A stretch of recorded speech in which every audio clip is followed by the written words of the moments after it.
Hello, YouTube. There we go. Hey, YouTubers. All right, Discord. Why do you not get video? Because Discord is weird and it does that to some people and we don't know why. Some people have found when they leave, delete the app on their phone and then reinstall or whatever you are, your phone or whatever you're on, and reinstall it, sometimes it comes back.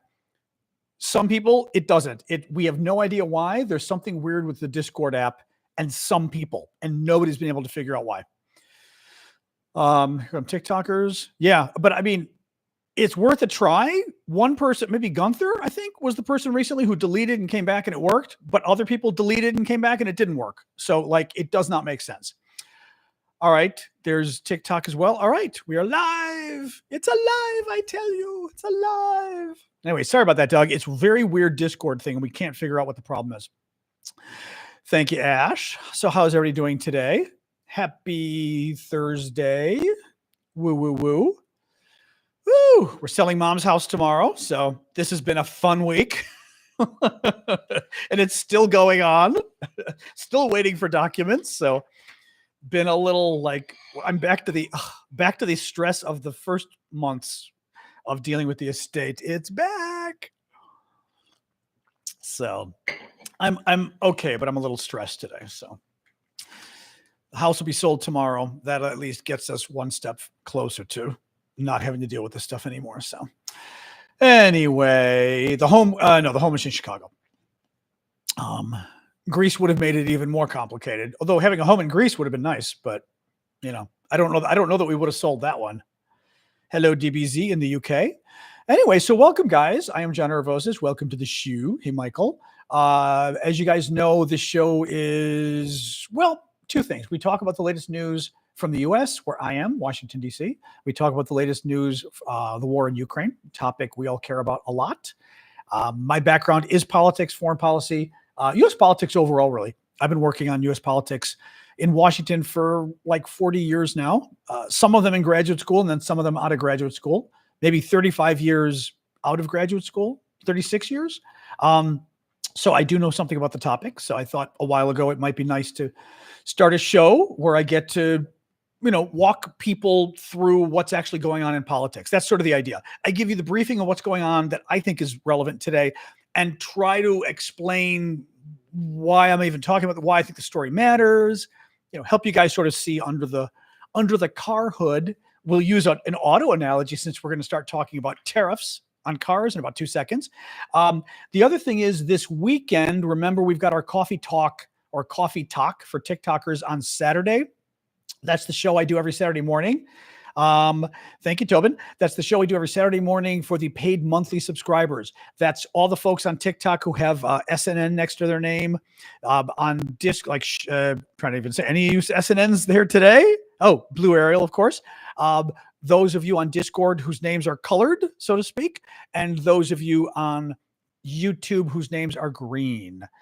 Moderators are invited as well, but remember the moderators, YouTube doesn't let me invite the moderators, whereas TikTok and Discord do. So the moderators are welcome on TikTok and YouTube.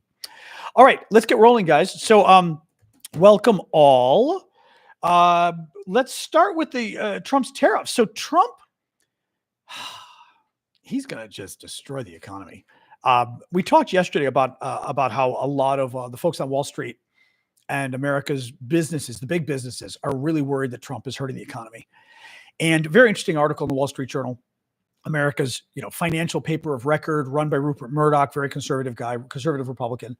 And the journal was talking about how Wall Street, and again, America's financial leaders, its business leaders, are afraid Trump is hurting the economy and hurting business, cutting back on the number of deals, mergers and acquisitions taking place. They're afraid a recession's coming. Trump himself has suggested a recession is going to come based on his policies, basically caused by him. Very scary stuff.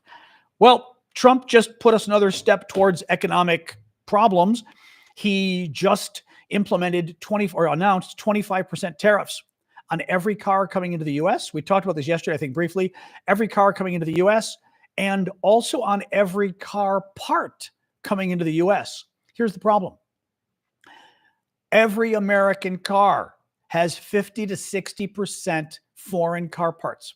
I don't know about Teslas, but every normal car has 50 to 60% of its parts come from abroad.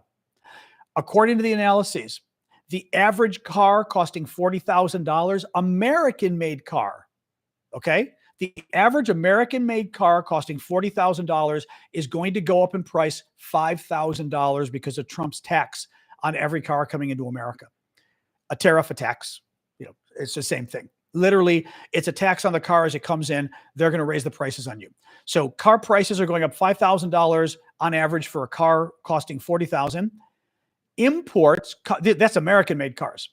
Imported cars are going to go up $6,000 on average. This is a disaster for the U.S. auto industry because basically when they have to raise the price of a car $5,000 or $6,000 or $5,000, you're not going to buy it. A lot of people won't buy it. I mean, you're going to sit there and say, well, $40,000 was a lot of money. $45,000, I can't afford that. Actually, W.C. Fields just made an excellent point. Excellent point. Car repairs will go up also. Thank you, Big Hawk, for the gift. That's the gifts. Thank you, Rune, as well. That's a great point. Car repairs, car parts, spare parts are going up 25% in price. If your car needs to be repaired, 50% to 60% of every American car is made of parts that come from abroad. Thank you, Ash. 50 to 60%. Those parts are going up 25%.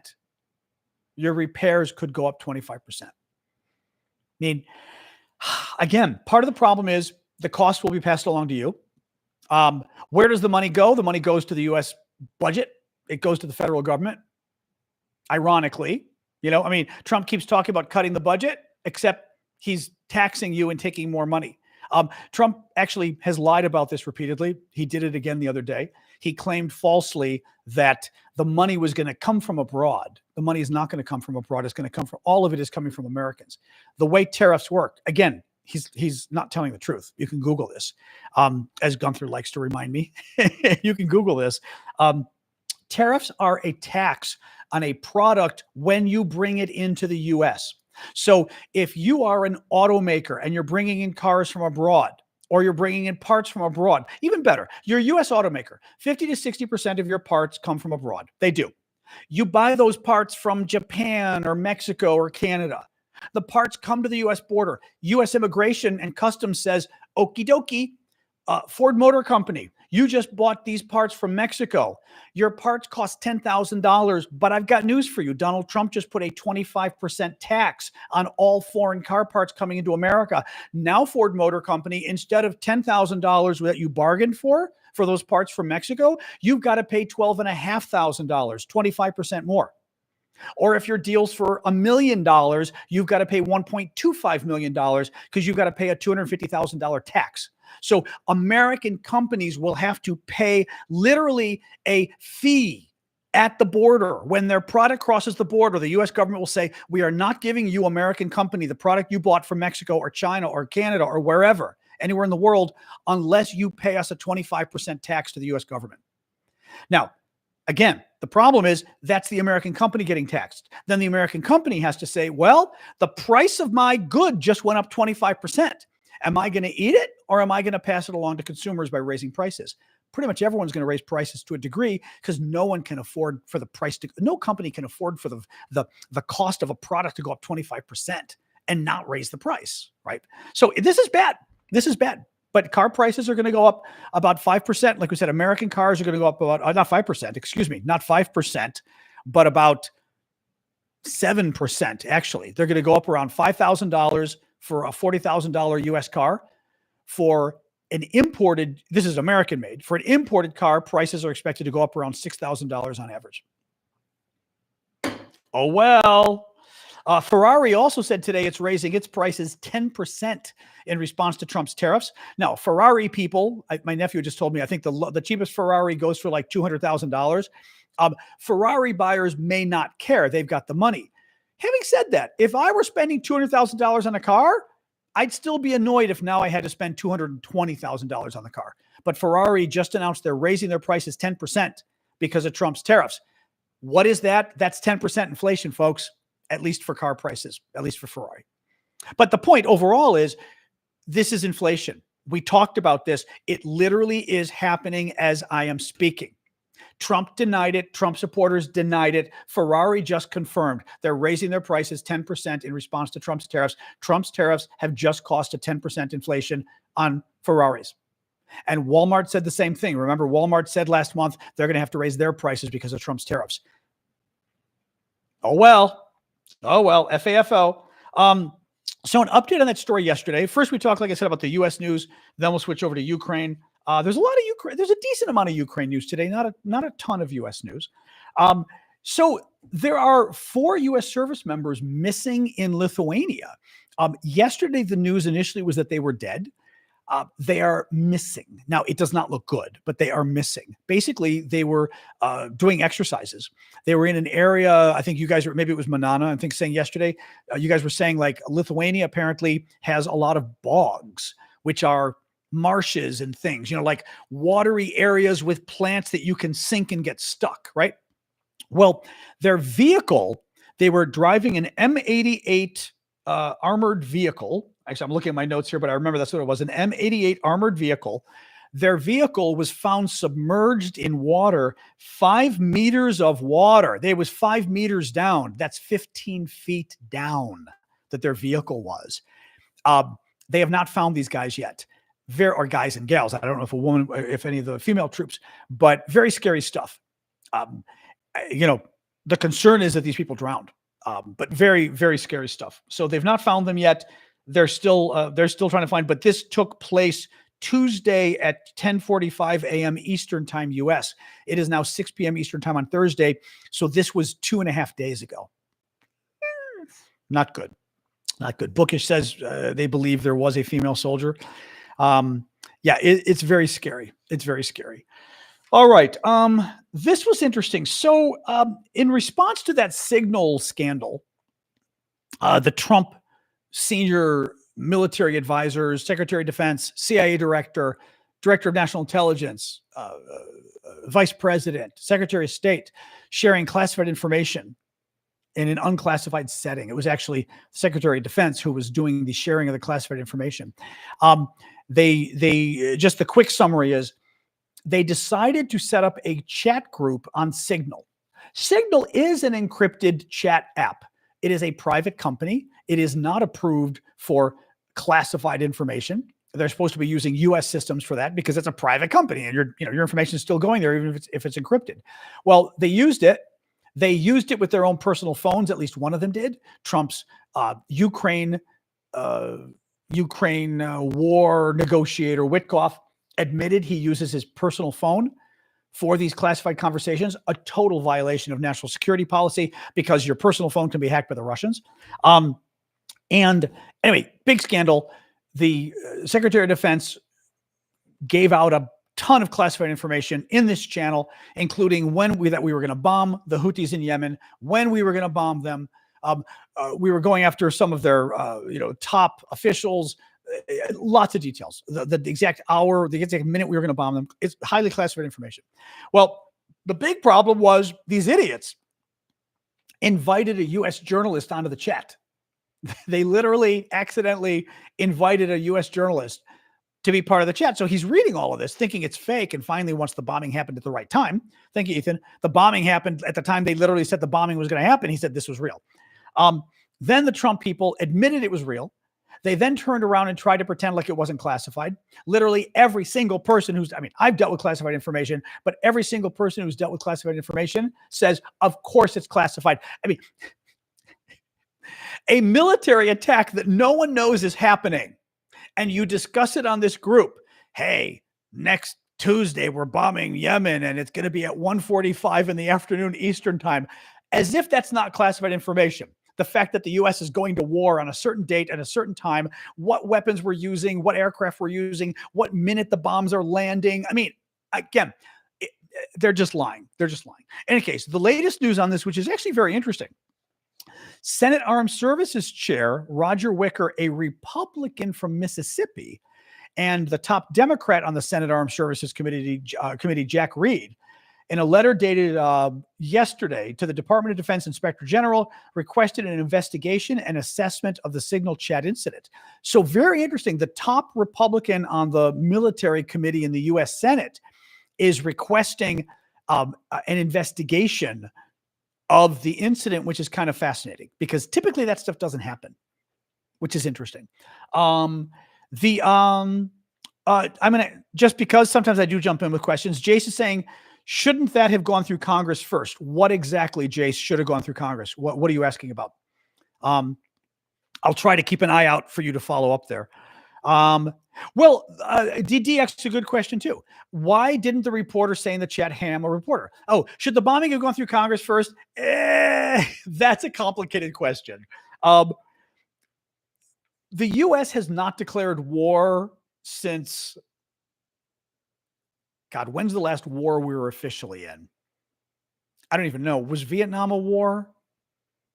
Was Korea a war? Korea was a military action, I think.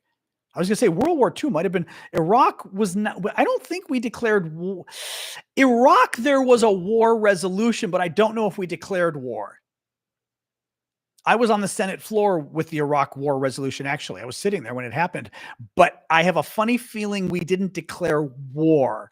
It was a war resolution that like empowered the president to bomb them, but I'm not convinced it was. I don't think any of these were wars to be. I think Noah's right. I think World War II was the last formal declaration. I'd ask Alexa, but she's not very smart, as you know. Exactly. It was a U.S. special military operation, but that's actually true, Sami. Yeah. I think World War II was the last one. In any case, the beep, beep, beep, beep, beep, beep, beep, beep, beep. Why were we talking about this? Sorry, I was getting we got onto the questions you guys were asking about. Yes, so the bombing of Yemen, whether they went to Congress. This is a little complicated. I don't even remember all of it. But yes, when we go to war, the U.S. Senate is supposed to declare war. It never happens anymore.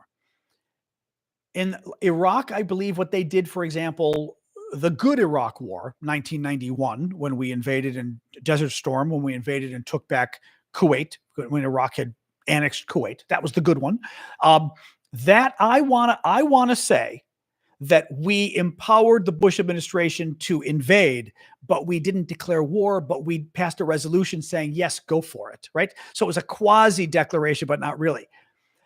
The War Powers Act was passed years ago. I don't even remember if it's still constitutional because a part of it was struck down, as I recall.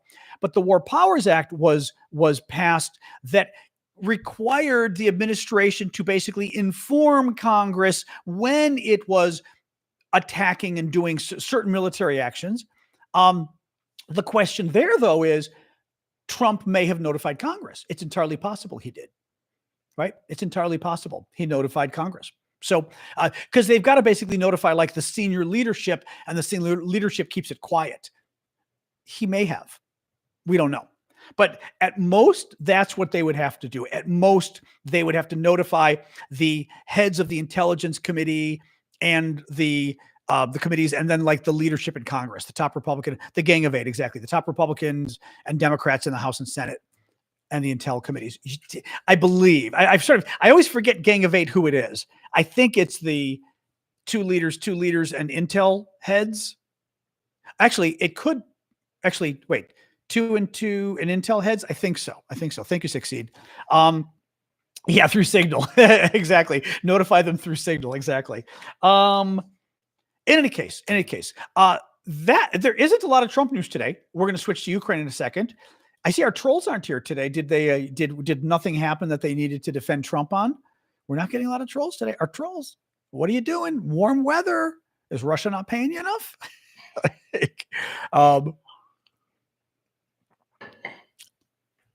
Manana says the U.S. last formally declared war during World War II. That's what I figured.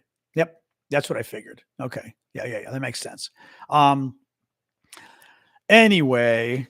Exactly. I don't even know which word it was, Ash, but okay. Yes, this is the cup. This is the cup, and I will always forget who. One of you, their daughter, 13-year-old daughter, designed the cup in high school and had it made for me. Is that not cute? She did the design herself on her computer at school, her design class, and then they shipped them out. Maybe they shipped them out to be printed, but isn't that pretty? She did a Ukraine flag, but a really cool kind of Ukraine flag motif. Yeah. It was very cute. Very sweet. So anyway, yes, that's the mug. It's very sweet. Anyway, Dave is going to ask me a hard question. Would the American Congress have to authorize the annexation of Canada, Greenland, or Panama, or can Trump do it with an executive order? I don't recall. A part of me wants to feel like for something to become a state that you might need like 35 states to agree, but I may be crazy about that. Let's ask ChatGPT. Again, ChatGPT lies very well. Keep that in mind. We also have to be careful. The more sure ChatGPT is. If Donald Trump wanted to make Greenland a state, comma, and or simply a part of the United States, comma, does Congress play any role in that? Or could Trump just sign an executive order and suddenly Greenland becomes a U.S. territory? Again, let's see what. No, Donald Trump or any U.S. president cannot unilaterally make Greenland a state or territory through executive order. Again, ChatGPT likes to lie, but let's see. If the U.S. wanted to acquire Greenland, which is part of the Kingdom of Denmark, the U.S. would likely negotiate a treaty or purchase agreement with Denmark. This treaty would have to be ratified by 2/3 of the U.S. Senate. Oh, because it's a treaty. Denmark would also have to agree. Hell yeah. Territorial status. If Greenland were acquired, it would most likely become a U.S. territory first, not a state. Congress would need to pass legislation establishing the legal status, governance, and administration of Greenland. Path to statehood. Petition for statehood, get Congress to pass a law admitting it as a state. The president would sign that law. Oh, interesting. So statehood might be regular majority vote. That's surprising. Petition for state, get Congress to pass a law admitting it as a state. It's that easy? It can't be that easy. It can't be that easy. It's got to be more complicated than that for statehood. Yeah. So but why does it have to be purchased? No, it doesn't have to be purchased. We can just invade. Hold on. It does not have to be purchased, comma, we can just invade, period. What if we invade and take Greenland, period? Does it become a part of the U.S. automatically, or is there some process that Congress has to do? See, ChatGPT is wrong about, like I just said, we don't have to do a treaty. If the U.S. invaded Greenland and took control by force, it still would not automatically become part of the U.S. War powers and military occupations. The president's commander-in-chief could order a military invasion, but even if the U.S. military occupied Greenland, that doesn't make it U.S. territory. It would be considered an occupied territory under international law, governed by rules in the Geneva Conventions. To formally annex Greenland and make it part of the U.S., Congress would have to act. Congress would need to pass a law or ratify a treaty of annexation. Historical precedent, Hawaii in 1898. Without congressional action, no legal annexation can occur. Okay. Well, international consequences, we know that. That doesn't matter. Okay. But would it be a simple majority in Congress that would vote to make Greenland a territory of the U.S.? Yes, simple majority, both House and Senate. Okay. See, that's what I was telling you about how ChatGPT doesn't always get it right. Oh, it has to go through, or it said it has to be a law of annexation or what. It was like, well, wait a minute. Yeah. Or a treaty. It said it had to be a treaty. And I was like, no, it doesn't have to be a treaty if you invade and you just take it. Right. Or like we said, if the U.S., or we could just, like, I still think Trump may cross the Canadian border and take some land, to be honest. We could just adversely possess it. But anyway, we talked about this yesterday, Slipfire. Interesting discussion about Article 5. So the question is, if the U.S. invaded Greenland, which is part of Denmark, Greenland is part of the NATO, would that trigger Article 5 so that Greenland could call on other NATO countries to come to its aid? It's not entirely clear, but it's not clear. The NATO charter is not clear. The NATO charter, as we talked about yesterday, was established. Here's actually, okay, the charter is not clear. Then you get into the political problem of individual NATO countries. Would they want to come and aid Greenland? Would they want to piss off the U.S.? I think some of them might. Some of them might. The other Scandinavian states might have to, right? They might not have a choice. Right? So it's the other issue we get into, we talked about yesterday too, was the founding of NATO. NATO was founded for a couple of reasons. First of all, it was founded in order to stop the Soviets, right? That was the first reason. Soviet Union took over half of Europe, very bad. So NATO was founded to stop the Soviets, defend us all from the Soviets. A smaller reason NATO was founded was to stop the Germans and the French from killing each other. Other wars in Europe too, but the Germans and French especially.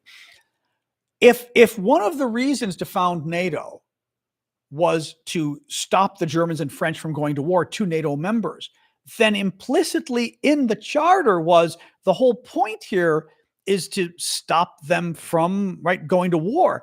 If they go to war, then I mean, NATO seems to have a role if NATO's purpose is to stop NATO members from attacking each other as well. But that doesn't mean we go to war against each other. But anyway, it's very interesting stuff. It's very interesting stuff. But I think some NATO allies would come to Greenland and Denmark's defense. Canada might even, but I think Scandinavia would. Be interesting to see what the French would do. English, but the French would be very interesting, All right. Canada was a founding member of NATO. So was Greenland, which I was surprised to see. Greenland was a founding member as well, which is interesting. What happened to our Constitution? Yeah, well, isn't that the question? Well,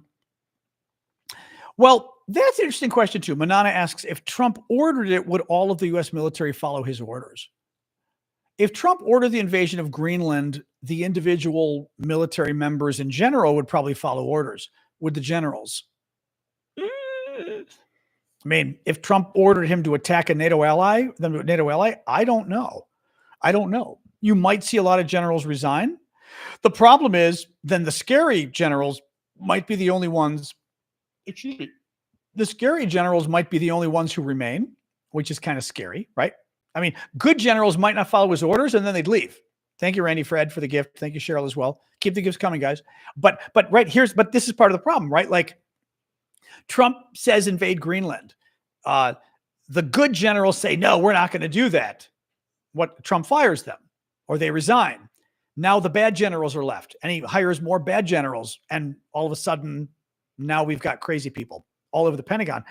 That's always the problem you have when, right? Like, are you helping the bad guy by staying inside and continuing to work? Or are you helping him when you quit? Because when you quit, now the good guy has quit and you've only got bad guys left, right? It's an interesting question. But yeah, I think a lot of the military men and women, the lower down people, are going to just obey orders and salute and obey orders. It's very scary. But again, put nothing past him. Put nothing past him. The Danes should close the U.S. Maybe the Danes should close the U.S. military base. Yeah. So JD Vance is going tomorrow with a U.S. delegation. They are no longer going to actually meet the Greenlanders. Actually, very funny. Trump claimed, well, a lot of people in Greenland want us to take Greenland, and the Prime Minister of Greenland said, "No, we don't. This is an aggressive move that you're even visiting us." So the Greenlanders don't even want us there. But what do you do? Hide your couches, exactly. Yes, Craig Prescott says General Ben Hodges, who's very good, says the military swears allegiance to the Constitution. The problem is you're asking lowly soldiers to figure out, is it against the, I don't even know, is it against the Constitution to invade a NATO ally? I don't know, right? I don't know if it's against the Constitution, right? That's where it gets complicated, right? In order to have it be an illegal order, illegal orders are war crimes and things. Are illegal orders invading an ally? I you know what I mean? Like, it's a little complicated there. That's the thing. Invading Greenland would be easy. Honestly, they ought to start, like, I would start having some bases of other NATO allies there is what I would do. That's what I would do. Oh, hi. Am I Parker now? I'll change the name of my show. John, get a job. But thanks for reminding me, this is my job. And if you guys want to buy me gifts, I would very much appreciate it because your gifts pay my bills. I do this for a living full time. This independent media covering the US, covering the world. We're going to talk Ukraine next. And all those little gifts you buy on TikTok and Discord. Well, Discord, no, but Discord subscriptions help. TikTok and YouTube. Thank you, Super Hoarder. Thank you, Hannah. Pay my bills. Thank you, Flower Lady. Oh, that's the feather. Oh, and then and then the larger. There we go. The larger. Oh, as I move, the wings, I think as I move forward and back, the wings actually flap. Wow. Oh, that's kind of cool. That was kind of interesting. All right. Very interesting. Wow. I'll have to try that again. Next set of wings, I'm going to try and see if I move quickly so I can see if they actually flap. That was they did flap. I think they flapped with me. I'm pretty sure. Thank you, Martin. Thank you, Masha, Melissa, Larissa, Deb. All right, guys. Let's move on with Ukraine. There is more. The Ukraine news is not great today, I have to say. It's not good. Let me just start here. It is day 1127 of Vladimir Putin's special 3-day military operation. I levitated. Actually, all the news is bad today. Let me read you. A lot of this is from Sky News. Some of it's New York Times as well. But listen to this.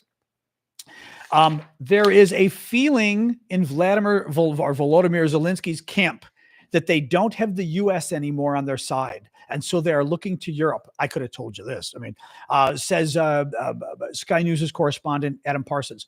He says that in this rapidly changing geopolitical world, the Europeans are trying to get behind Ukraine and push for a diplomatic and military solution.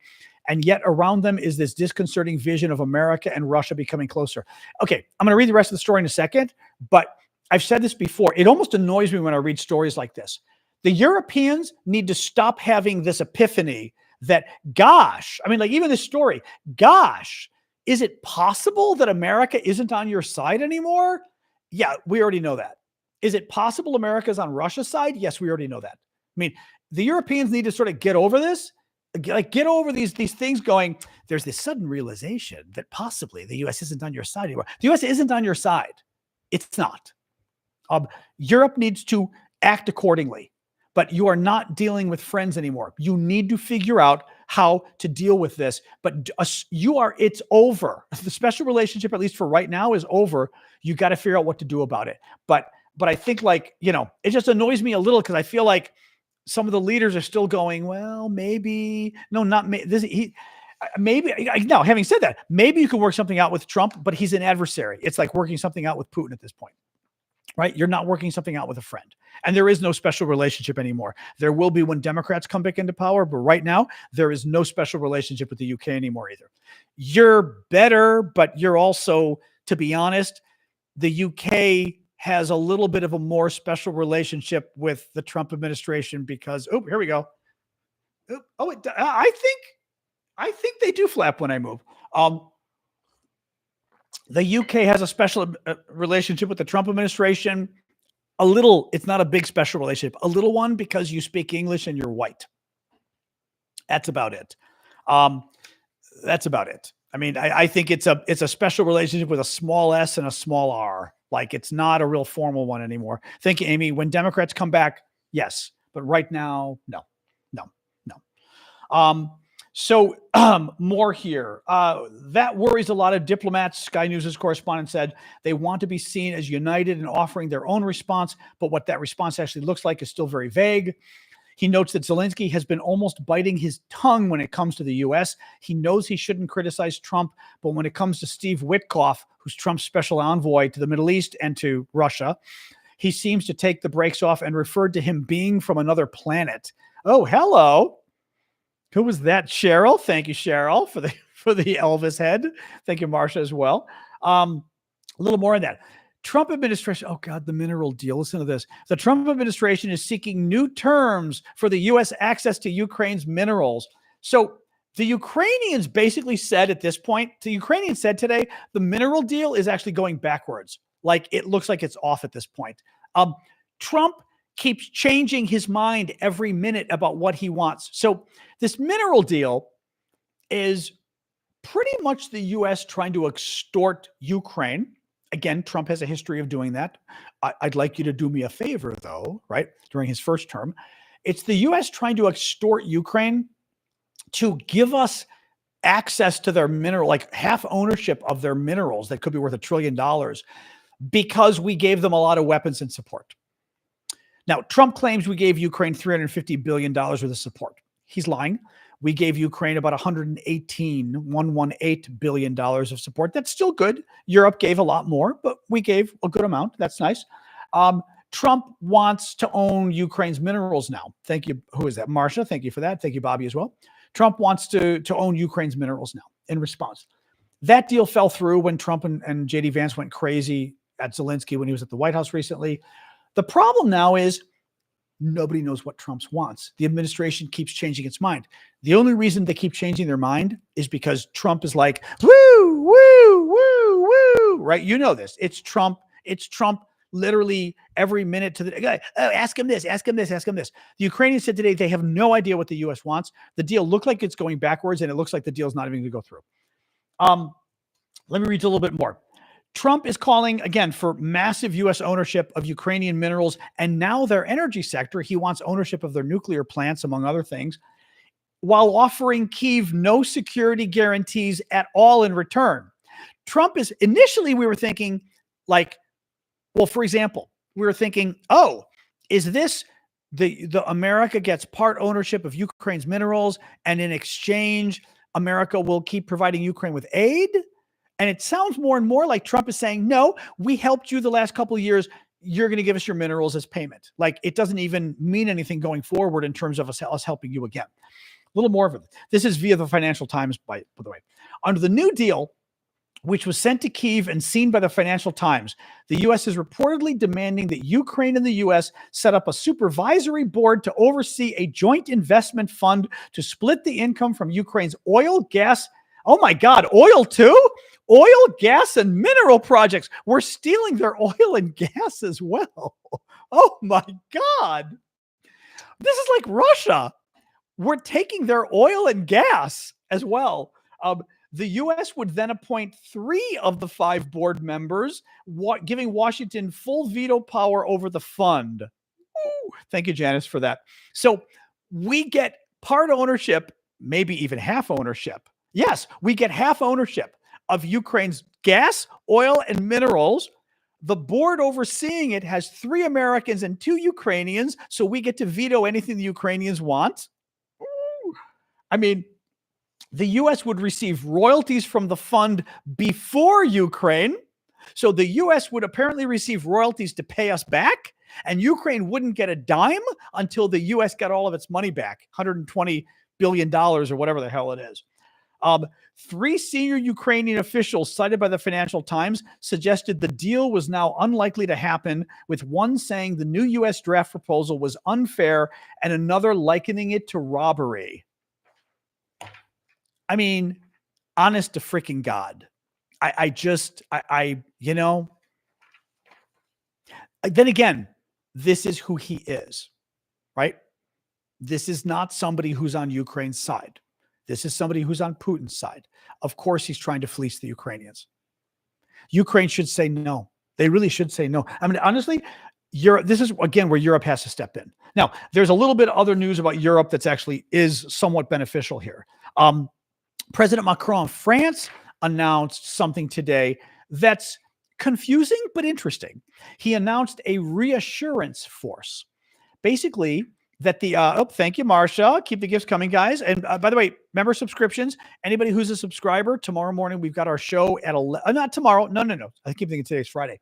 Saturday morning, our show at 11 a.m. Eastern time, US, where I hang out with you guys on TikTok, Discord, and YouTube, just the paid subscribers, everybody with SNN next to their name on TikTok, colored people with colored names like Dave on Discord, and green named people over on YouTube.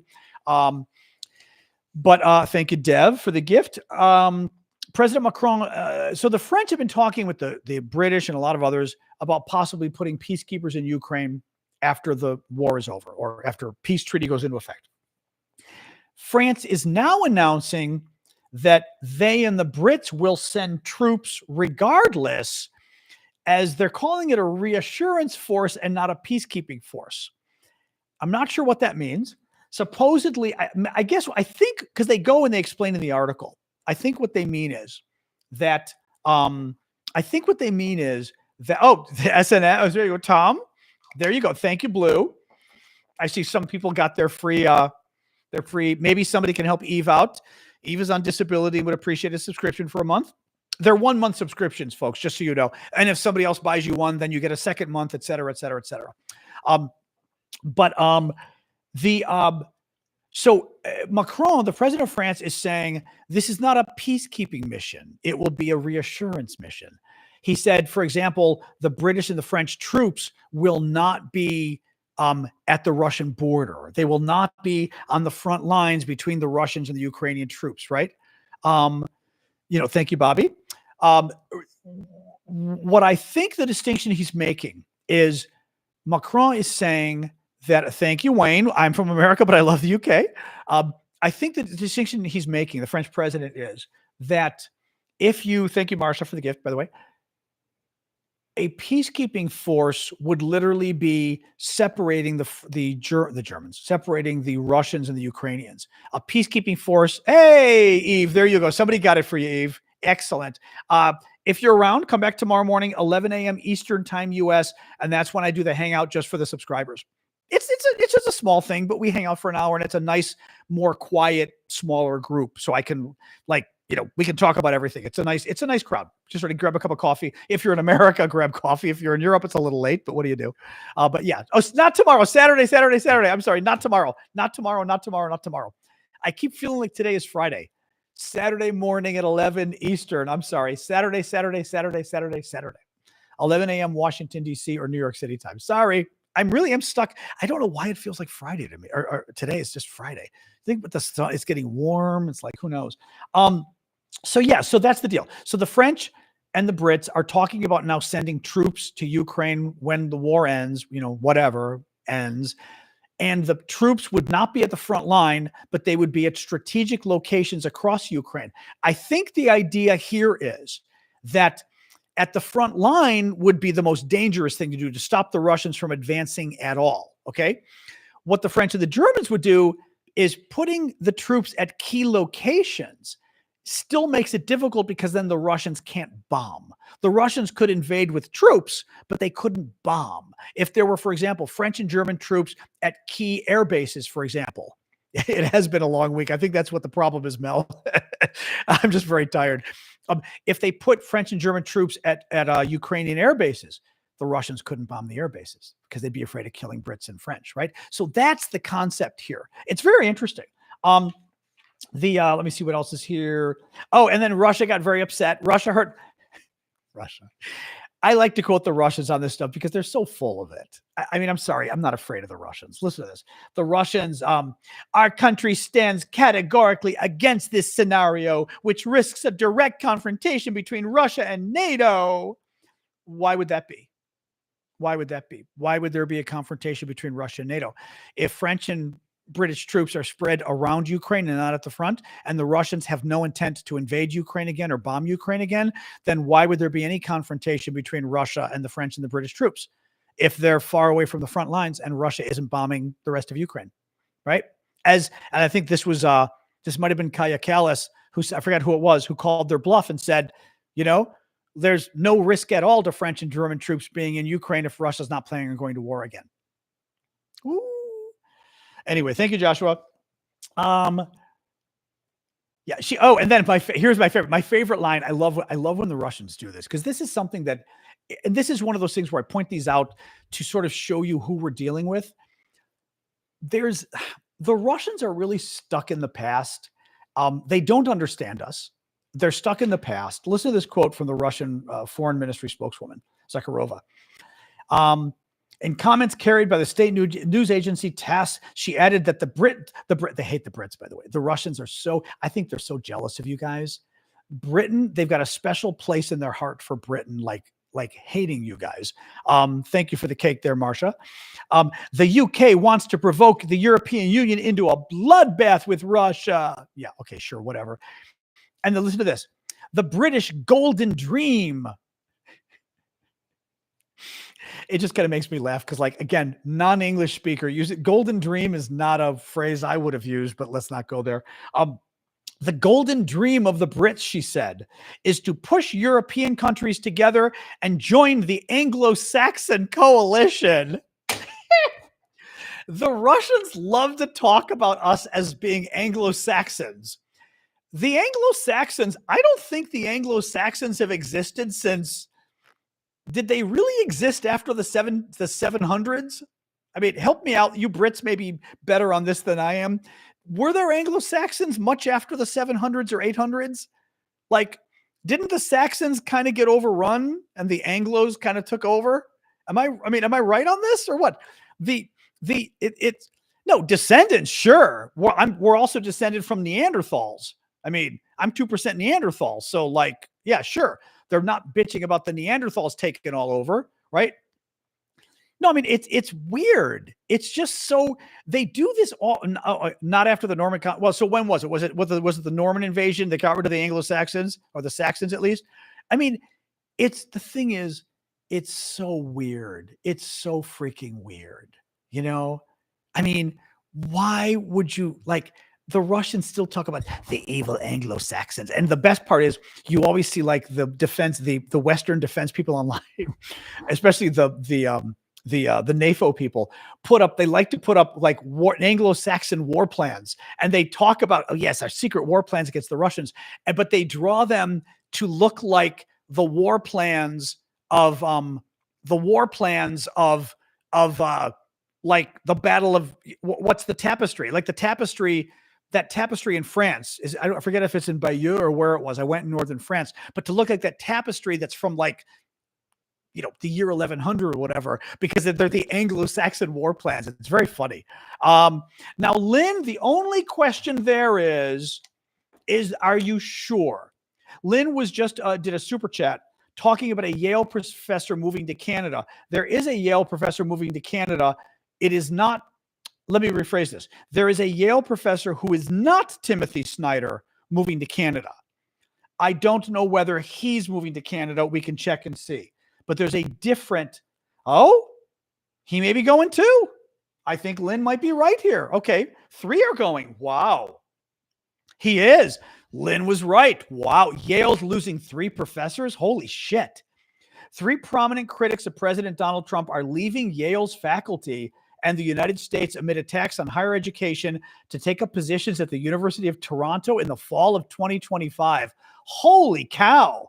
No, I knew there was one guy who I'd never heard of before. Timothy Snyder is a big deal. Thank you, Mario, for the gift. Who got that? Nieves.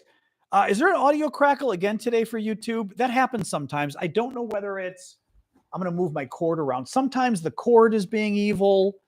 Did that help? I don't know. Sometimes, because I've got a lot of, hold on, I'm going to try to move stuff as we're talking here.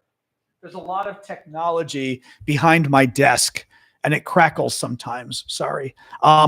Timothy Snyder is very good. Listen to this. Philosophy professor Jason Stanley announced this week that he will leave Yale, while history professors Timothy Snyder and Marcy Shore, who are married, it's his wife, decided to leave around the November elections. The 3 professors will work at Toronto's Munk School of Global Affairs and Public Policy. Wow. Timothy Snyder is I don't know the other guy, but is very good. Wow. Oh, that's very interesting. Snyder's great. I will tell you, I'll give the Canadians credit. I mean, we talked about, remember the French talked about this. The French were talking about taking American researchers and saying, you know what? You want to shut down scientific research in America? We'll take them. Thank you, Brain Girl, for the gift. And the Canadian, also, I have to say, brilliant to the Canadians, especially because of everything else going on, right? With all the other craziness with Trump being anti-Canadians, that the Canadians turned around and stole 3 professors from Yale, including Snyder, who's a big guy. Wow. Good for you. Good for you, Canada. Wow. Damn. Wow. Okay, that's good.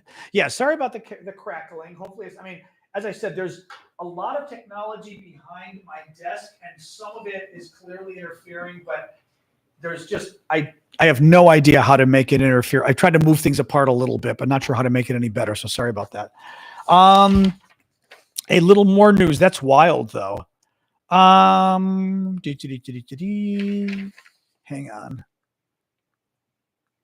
on.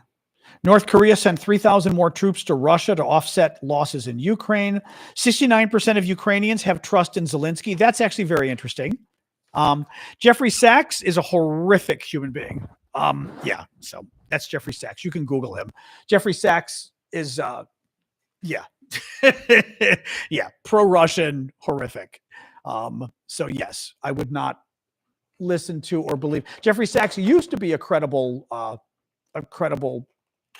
want to say, I forget if he was an economist before or what, but he used to be credible, but not anymore. He's not. No, he's about as credible as that horrific guy who got arrested for, diddling. You know what I mean? Not allowed to say it here. Anyway.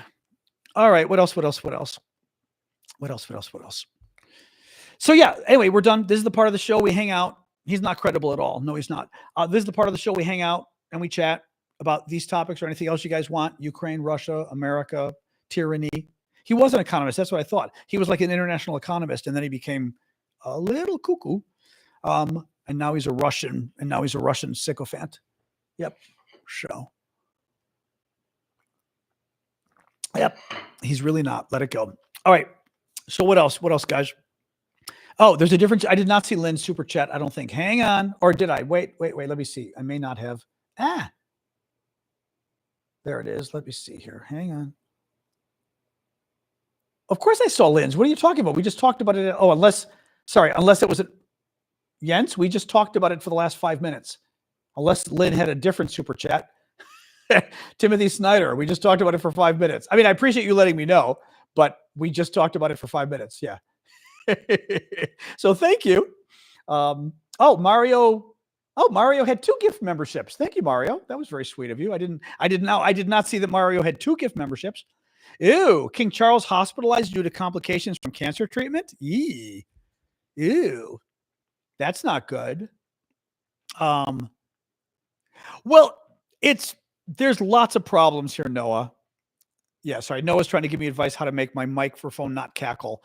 First problem is it doesn't do it on, for example, Discord. You're not getting a crackle, are you, at all on my microphone on Discord? Because Discord's using the exact same microphone as YouTube. Typically, Discord doesn't get the problem and YouTube does. Yeah, it's perfect on Discord. But on YouTube, it's getting interference. That makes no sense. It's the same microphone. Now, the only possibility is that, well, no, it makes no sense because both of them are coming into my computer. They're both via my laptop. So it makes no sense at all. Yeah, I can't figure it out. So it's not clear what wires to even fix. Yeah, any case, I hear you, but it's annoying though. You just finished a Mickey Mouse birthday cake. Oh, fun. No crackle, just going quieter when you move your head. Well, that's true. This mic is basically a directional mic in essence. It's meant to be right here so that you talk into it so that it doesn't pick up noise, although you hear my dog, but it's meant so that you don't hear noise around the room. The other good thing is this mic, you end up not hearing the reverb of me having tall ceilings and stuff. I've not talked about Bernie's large crowds, but it's good that there are. Bernie Sanders has been doing a lot of events with AOC and other big liberal Democratic congresswoman. Large turnout, which is actually good because it shows that basically people are looking for leadership. It shows that people are willing to turn out, right? That basically people are depressed and upset and demoralized, but at the same time, they're not really, I shouldn't say demoralized. The fact that they're turning out means if you build it, they will come, Thank you. Who was that with the Marsha? Thank you, Marsha, for the gift, right? Like if you can build a movement, if you can have leaders come out and fight, people will show up, So very interesting.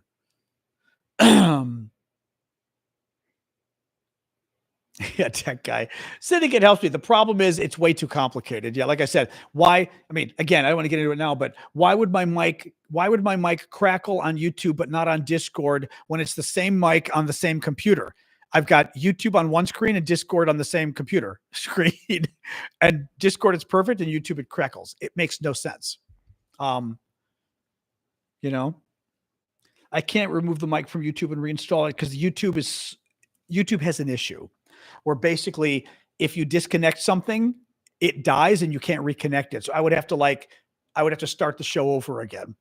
And if I disconnect it from YouTube, Discord loses it too. No, YouTube, I don't know what it is. Anyway, whatever.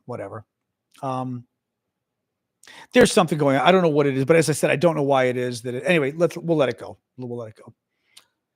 Oh, tariffs on pharmaceuticals? He did not. He announced tariffs on pharmaceuticals now? Jeez. I didn't see that, Diane. Did he really? What is his problem? No, Trump is convinced. I'm going to look it up right now. Trump is convinced that, again, Trump is turning into the biggest tax and spend president in recent American history. And that's something Democrats should be saying loud, that he's a tax and spend liberal, basically, because that's the effect of tariffs. Yep. BBC, Donald Trump has again singled out Ireland's pharmaceutical industry as a target for tariffs. Let me see. Trump suggested there would also be specific tariffs on pharmaceuticals, as the U.S. doesn't make anything in terms of drugs and medicines. Other countries largely made in China, a lot of it made in Ireland. Ireland was very smart. We love Ireland, but we're going to have that. So he's going to hit drugs. The problem is, again, that means drugs you buy in America made in Ireland because they're cheaper or better drugs, you're going to pay more for them now, like 25% or whatever it's going to be. I mean, like he's literally, again, there's a reason we buy things from abroad, typically because they're cheaper. And it's cheaper because meaning you pay less for it. Trump wants you to pay more for it. He's raising the price 25% on a lot of goods now because he wants you to pay more. This is, this is not good stuff here. This is really not good stuff. You're going to raise drug prices 25% on people? Really? This was interesting too. Listen to this. Trump turbulence. This was fascinating too. Trump turbulence stalls large pharmaceutical and biotech deals. This is what they're talking about, how Trump is basically hurting the economy. He's causing a lot of business deals to fall through because people don't know what the hell's going on. Large deals involving pharmaceutical and biotech companies are stalling as executives grapple with mercurial White House economic policies that have roiled markets and set off a global trade war. Yeah, that's great. The excitement late last year over Donald Trump's election victory and prospects for a subsequent flurry of mergers and acquisitions deals have quickly faded. Yes. The political uncertainty is pushing some deals out by a few months or even quarters, said the four bankers who lead healthcare deals at most of the most active U.S. mergers and acquisitions companies, banks. Yeah. They say, gosh, I didn't see that coming, or we're having tariffs. We're not having tariffs. We're having tariffs. We're not having tariffs. They're about the Trump administration, meaning like literally he keeps changing his mind back and forth, and it's killing business because business is now worried about a recession, which Trump said we probably will have because of his policies. They're worried about inflation. They're worried about unemployment. They're worried about massive government cuts in spending. Massive government cuts in spending tends to cause the economy to go down. It tends to cause a recession when the government does the kind of cuts that Trump and Elon are talking about doing. So unemployment's potentially is going to go up. Inflation is going up. We already know that. Trump's tariffs make inflation go up. The economy is going down. This is just like the article I read from the Wall Street Journal yesterday. Business people are starting to freak out because Trump is destroying the economy. What a surprise, by the way. All of us told you the U.S. economy was in very good shape. Yes, inflation was bad a few years ago. It went away more or less. And hey, come on in. Don't eat sticks. Thank you. And we told people the economy was in pretty damn good shape. And everybody said, no, it wasn't. Guess what? Now it's doing worse. Talk to my realtor, by the way. We're selling our house tomorrow. But talk to our realtor. I said, how's the market doing? He goes, slowing down. Like, no, it's very bad. Very bad. Yeah, they're talking about firing now 10,000 people from our health agency. They've already lost like 10,000 plus because they were asking people to quit and all that kind of stuff. They're now going to fire another 10,000 from our health agencies. It's like, oh, well, no, we have a measles outbreak. Oh God. Oh, actually, I probably can't even talk about this. I'm not going to do it because I don't want to get in trouble with TikTok and YouTube. But one of the fake cures for COVID they were talking about during COVID, I can't get into the details because, like I said, TikTok and YouTube even gets upset. But one of the fake cures that wasn't a cure, horses, if you know what I mean. Florida or somebody, no, one of the southern states has now, they're making it an over-the-counter drug. It's no longer a prescription, so that you can use the horse medicine for, other diseases that it doesn't work for. I mean, these people, this is not funny. I mean, you tolerate people who are anti-science. You elect people who are anti-science. We tell you, was it Oklahoma, Chris? We tell you about this. Thank you, Paul. Appreciate that. We warned people this was happening, and they voted for it anyway. And I think, unfortunately, a lot of people, and honestly, I really think, I think it's important to watch what's happening in America, because this gives you a window. It is a case study of how countries fall into authoritarianism, fascism, whatever word you want to use, how they become less democratic, right? Okay, thanks, Kurdish family. That was roundabout, but what the hell? Oh, I don't think the Kurdish family person was being rude, Poppy. Were they? I don't think so. Unless something else was rude. Unless I missed something. I didn't think of that as rude. I thought it was kind of funny. Unless I missed something, but just putting it out there. But what were we talking about? I'm forgetting already. What were we talking? Oh, 7 times in a row. Okay, well, all right. But give them like a short timeout for that. We'll warn them and then give them a short timeout. Yeah. Because it doesn't sound like they were being evil. Stefanik, I don't think there's any word about Stefanik. I don't think there's any news there. I don't think there's any news. Trump's pick for U.S. ambassadors to the United Nations, there is such a small Republican margin of victory, the majority in the United States House of Representatives. The Republicans are only, have a majority by only a couple seats, that they're afraid if they replace her, if they appoint her as UN ambassador, she leaves her seat in Congress, and they're a little worried about holding it, about keeping the seat. So she's now going to stay in Congress, and they're going to pick somebody else for the United Nations. It's an okay story. I didn't find it to be the most important story on the planet, but, I don't think it changes anything. It does prove they're running scared. Good point, Teresa. It proves they're very worried about the House, which is a really good point, right? So that's good,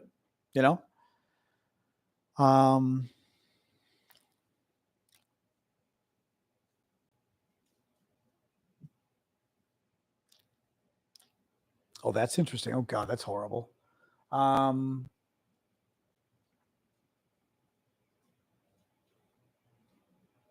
Yeah, measles has been spreading across the U.S., which is very bad. We had a measles story here in Washington.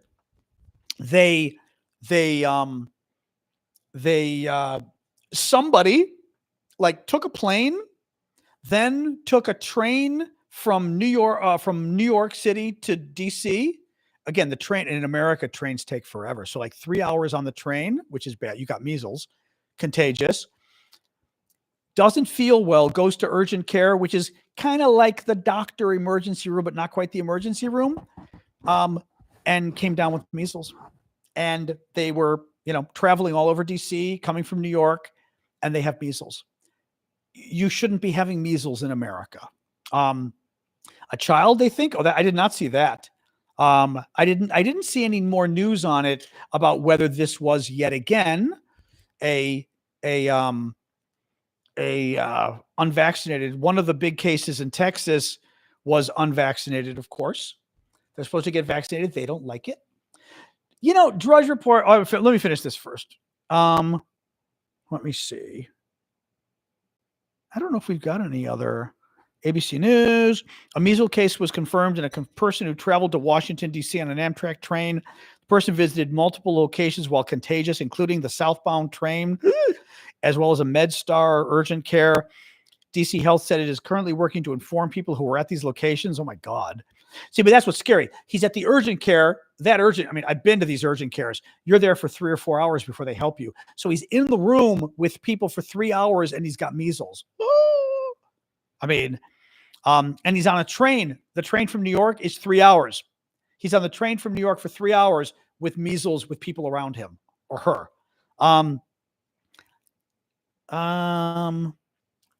On Wednesday, health officials confirmed the measles patient is a Minnesota resident who recently traveled internationally. Interesting. Investigation determined where the patient contracted measles. The individual flew from Minnesota to National Airport in D.C., but was not contagious at the time of their flight or while in Minnesota. It's an adult who lives in Hennepin County. That's got to be Minnesota. Had recently traveled domestically and internationally. The person was not infectious while in Minnesota.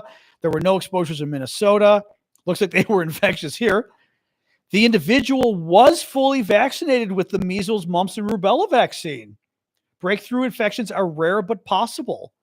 Wow. Fully vaccinated people who get measles are less likely to spread the disease to other people and typically have milder illness. That's good. Wow. Oh my God. Wow. I was reading the other day about this. They were saying, like, I'm going to pull this up. The measles stuff was terrifying. I was reading again the other day about just how bad. Let me open this up and see. Hold on. Stop it. Stop it. Come on. Measles risk children. It's really bad. I mean, I was reading the data again. Listen to this. Pneumonia. 1 in 20 children with measles get pneumonia. Pneumonia? Like, pneumonia is bad to start with. In children, I'd be terrified. 1 in 20 get pneumonia? That's pretty bad. Encephalitis? Hang on a second, because there's more. Hang on. Wait, I've got to get the actual numbers here again. One sec. Ear infections, 1 in 10 children. Hospitalization. Listen to this. Hospitalization. About 1 in 5 unvaccinated people in the U.S. who get measles is hospitalized. 1 in 5 unvaccinated people who get measles have to go to the hospital. No, I mean, that is not a small disease if 20% of the people who get it, 1 in 5, have to be hospitalized. Guys, right? This isn't COVID. COVID was bad enough, right? Pneumonia. 1 in 20 children who get measles get pneumonia, the most common cause of death for young children. Encephalitis, which is swelling of the brain. 1 child out of every 1,000 who get measles will develop encephalitis. These can lead to convulsions, deafness, or intellectual disability, or death.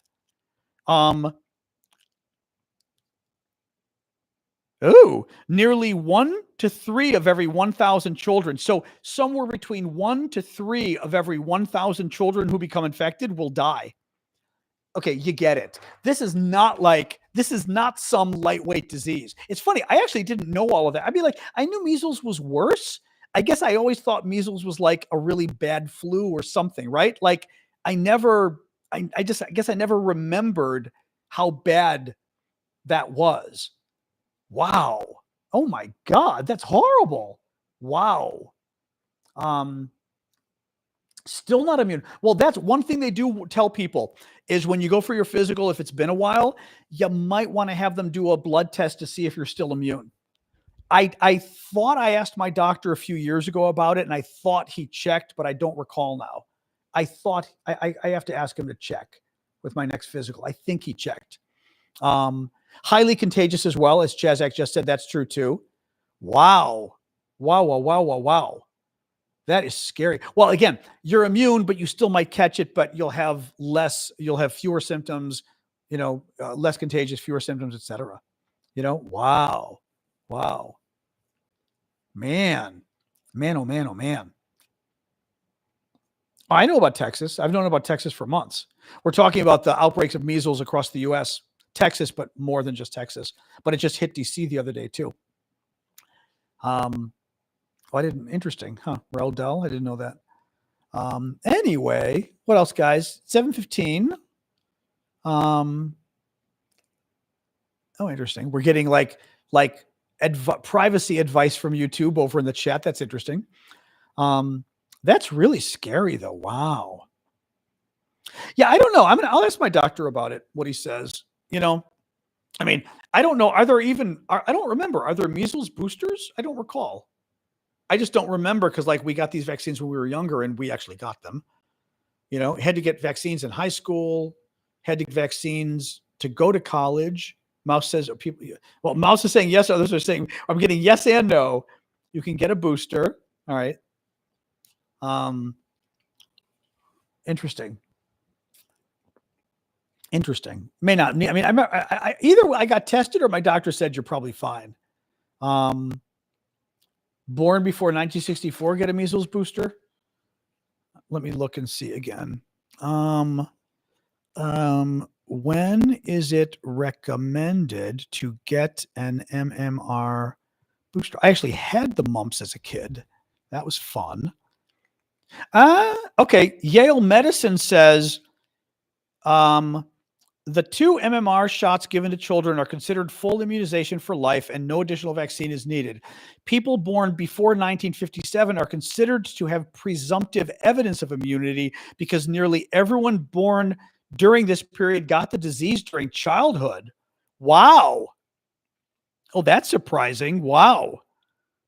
Centers for Disease Control. Let's see what they say. Presumptive evidence of immunity can be established in many ways. Written documentation of 1 or more doses on or after the first birthday. Written documentation of 2 doses of measles for school-age kids. I'm looking for, like we said, about boosters here. Not seeing boosters. Well, the one thing mentioned boosters, but oh, here we go. NPR, better story. Do I need a booster? God, that's scary. Wow, it really does look like chickenpox. Interesting. I had heard about this, that it can look like chickenpox, and I wasn't sure, and it really does kind of look like chickenpox. Nasty. A measles outbreak in West Texas is continuing to spread, and with kindergarten vaccination rates dipping across the country, more communities may be at risk of outbreaks. But it's not just kids. Infectious disease experts say adults may need to get vaccinated too. This is from National Public Radio. Measles can spread incredibly fast. It's one of the world's most contagious diseases. Best defense is vaccination. If you have been vaccinated with 2 doses of vaccines as per routine, you have a 95+% chance of being completely protected throughout your life. Public health experts say there are some adults who should consider getting revaccinated. That includes older adults who were born after 1957 and were vaccinated before 1968. Okie dokie. That's because early versions of the measles vaccine were made from an inactivated killed virus, which didn't work particularly well. That's why CDC recommends that anyone vaccinated before 68 get at least 1 dose of the live virus. Okay, I'm asking my doctor about this again. Before the first measles vaccines were developed in the 60s, nearly everyone got the disease during childhood. Wow. If you're not sure of your status, what else here? Very interesting. If you were vaccinated between 68 and 89, you likely received just 1 dose of the vaccine instead of the 2 doses that are standard today. 1 dose alone is highly effective, and for most people, it provides enough protection. So even some wiggle room there. Immunocompressed people are traveling into, people in college settings working in healthcare live or are in close contact with immunocompressed people, or are traveling internationally should get an additional dose according to the CDC. Huh. Okay, that's kind of scary. Wow. Okay, I did not know any of this. Wow. Okay, that's kind of wild. Yeah, okay. Now I've got to ask my doctor again. The only thing is, I don't remember if they, as part of our college vaccines, did they make us get measles vaccines again? I don't know. I didn't have it as a kid, though. I probably got the MMR, but I didn't have it as a kid. I must have gotten the MMR. But I'm going to ask my chickenpox and shingles. Oh, I had shingles. You do not want shingles. You do not want shingles. Yeah. Wow. Interesting. Did not get it for college. That's interesting. I had to get shots for college. I remember there were requirements. That I remember. I remember that. There were requirements for going to college. High school, I remember getting shots in high school. But Interesting. I'm going to ask my doctor. He may have done the test, or I asked him about it. This time I'm going to ask him again and kind of say, okay, should we do this or what? Yeah, shingles is not fun. Like I said, I got shingles. I highly recommend against it. It was really not fun. And I had a light case, thank God. I only had nasty pain for 2 months, but it could have been worse. Oh, I've got it on my list. Physical measles titer. There we go. And again, okay, that's good. Yeah, very scary stuff. Yes, if it gets into your eyes, shingles is incredibly dangerous if it gets into your eyes. Yeah. You were too young. I was relatively young for shingles, but I got it. Yeah, not fun. Very not fun. Anyway, but yes, shingles very bad. It feels like nerve pain, and it hurts like hell. There aren't a lot of medications you can take for it to feel better because it's nerve pain.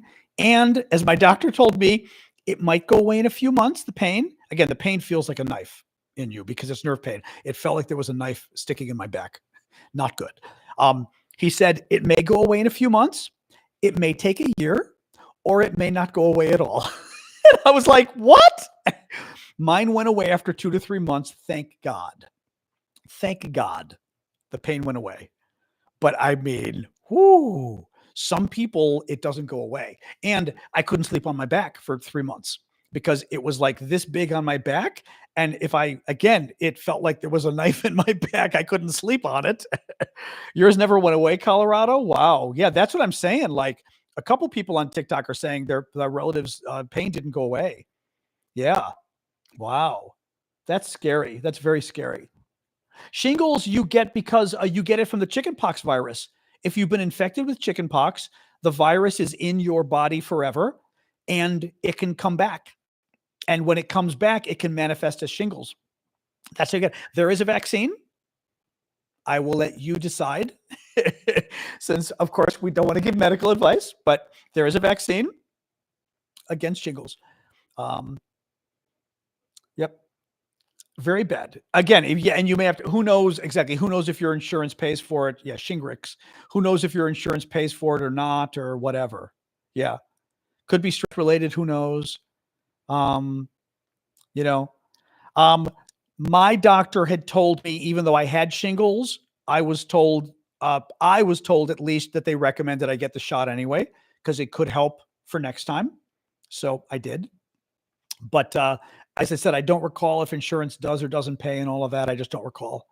But it is, I used to watch the commercials on TV and go, what are these stupid commercials? And then I got it and I was like, okay, this is definitely not a joke. It's a pretty strong vaccine though. I remember everyone I know who got it said, Teresa says it is paying, or it did pay in their case. Addie is saying did not pay. Okay. So it depends on your insurance. I want to recall that the shingles vaccine, is the shingles vaccine the one where the second vaccine really hurt? Oh, thank you for the gift there, Mr. Lorenk. The first vaccine was okay, and then there's a second vaccine afterwards, and I remember the second vaccine getting really sick. Now, again, really sick meaning 2 or 3 days of feeling like you've got a bad flu, but I've had shingles. I'd rather have a bad flu feeling for 3 days than several months of a knife in my back. That was bad. That felt very bad, that pain. So, but it does make you feel bad. Yeah. You get sick from the vaccine, so to speak, but as I said, I'm very pro-vaccine. I am pro-vaccine anyway. Admiral Halsey, a lot of people, my cousin had shingles. Like a lot of people get shingles. Who knew? Right. But a lot of people get it. So I got a new light on Amazon. I'm going to try it, a stronger light for the back of my apartment. Now, it's bright, but like for behind the TV, I had a stronger light to see if I can throw more light up there for the show. I wanted a little bit better lighting. But because it's now spring and summer, ostensibly it's not, but it is, my apartment isn't as dark for the show, so it might be hard to throw light anyway around. You guys know, like when during although actually the blue is there though. You can see the blue. Yeah, the blue is good for you guys. Oops. See, the blue is still being good up top, but for the rest of the apartment, it's kind of washed out because it being bright outside. But yeah, so I got 2 new light bulbs from Amazon. I got the cheaper brand. They're downstairs right now. So I'm going to try them and see. One behind the TV, at least, to see if we can brighten that up. And then a different one. I'm going to get I'm going to look at getting some kind of actually, yeah, I need to look and see if I've got some kind of a light stand, like a light that I can use to just beam against the wall or something while the show's going out, like maybe even back here for YouTube, or I don't know, or even against the curtains, right? I mean, against the white drapes, shining a light on that during the show, during the darker months could be fun. So I never did figure out how to light the display. I gave up. So I've never heard of it, Slappy. So I don't know. So anyway, all right, guys, I think I'm going to go. All right. A disco ball. I know. I don't think I'm going to buy a disco ball. I do have kind of a disco light thing. I do have that. Well, the strip lights I've got are overhead in the little shelf, but I know the dog is sleeping. I'm surprised. Well, I did put some water in her bowl, so maybe she got it. She's actually napping right now. She's being very good. Thank you, Jocelyn, for the bubble gum. I'm trying not to speak loudly so she doesn't hear me. Annette says insurance did pay for her shingles vaccine. So yeah, it depends on your insurance. But as I said, as always, talk to your doctor. I think they recommend it now at 50, maybe. I had just turned 50. Asked my doctor about it. He goes, you don't need the vaccine. 6 months later, I got shingles. I was pissed. I was pissed. But, what do you do? Oh, yeah, Manana, U.S. and vaccines. Well, with Trump, who knows? They may welcome you if you've got diseases. I don't know. Be careful. Just be careful with all of the U.S. stuff, obviously. Be careful visiting the U.S. That's all I got to say. All right, guys. Yeah, I got the other brand. I got Govee or one of the other ones. I got the, one of the good brands that works with Amazon and Google, but isn't, because it's just too expensive to get Philips. Way too expensive. So I did not. Philips were crazy. Philips were like $40 each or something crazy. I was like, I'm not paying that. Anyway, all right. WestJet just canceled flights to Orlando from Calgary. Interesting. Oh, is that just to that's interesting. Is that, yep, we hit 100,000. Thank you, TikTok. I did see you guys discussing that on TikTok. Thank you. Yeah, visit the U.S., bring a burner phone. No kidding. Yep, Macron, a European force will be deployed. Russia has no say in what happens on Ukraine's sovereignty. Good for them. No, this is where, again, the French and the rest of the Europeans need to keep standing up to the Americans and the Russians both. Let's see, hopefully. All right, on that note, let's call it quits. I will hang up on you all. Thank you for joining us. I will start with Discord. And remember, like I said, tomorrow, regular show at 6 o'clock Eastern time, US, and then Saturday, our show for the monthly subscribers. Here we go. All right. Goodbye, Discord. Boom. Oops. Hello. All right. YouTube next, then TikTok. All right. YouTube. See y'all. Boom. And then YouTube.